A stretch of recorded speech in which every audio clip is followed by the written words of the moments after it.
Jadi cerita di episode kali ini dibagikan oleh sobat kembara yang kita sebut saja namanya Jikri. Kondisi Jikri di tahun 2000 itu dia sedang nggak baik-baik saja. Ini bukan soal kerjaan tapi soal rumah tangganya. Nah disitulah Jikri ini benar-benar galau. Pikirannya itu sering ruwet. Dia sering banget ngerasa sumpek. Rasanya hidup itu kayak berat banget untuk dia jalani. Dia ini ada terbesit pikiran jahat. Itu tiba-tiba muncul begitu saja. Dia ini pengen bunuh diri. Kalau kita nyetir dan ada bis yang nyalip terus mau makan jalan kita, ya kalau istilah orang Jawa ya sing waras ngalah. Dia malah mikir ini kesempatan dia untuk mengakhiri hidup. Dia nggak mau ngalah. Jadi dia teruskan, dia genggam setirnya kuat-kuat, dia malah makin gas mobilnya. Tapi tiba-tiba di detik-detik yang benar-benar krusial itu, tiba-tiba ada suara bisikan di telinga Jikri. Suaranya itu jelas banget, kayak ada orang yang ngomong persis di sebelah kupingnya. Nah, sontak dalam sepersekian detik itu, Jikri langsung banting setir ke kiri. Kalau tadinya ini Jikri telat banting setir sedikit saja, itu ceritanya pasti beda.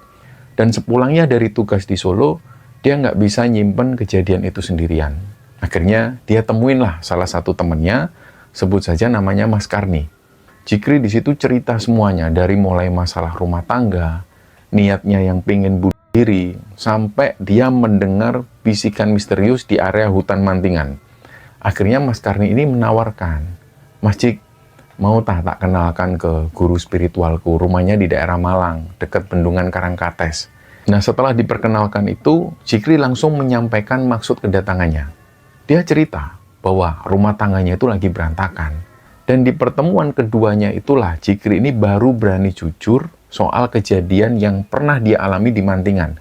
Baji di situ langsung ngelihat Jikri, terus beliau bilang, sukmamu itu kudu dibersihin, nak. Sukmamu itu harus dibersihkan.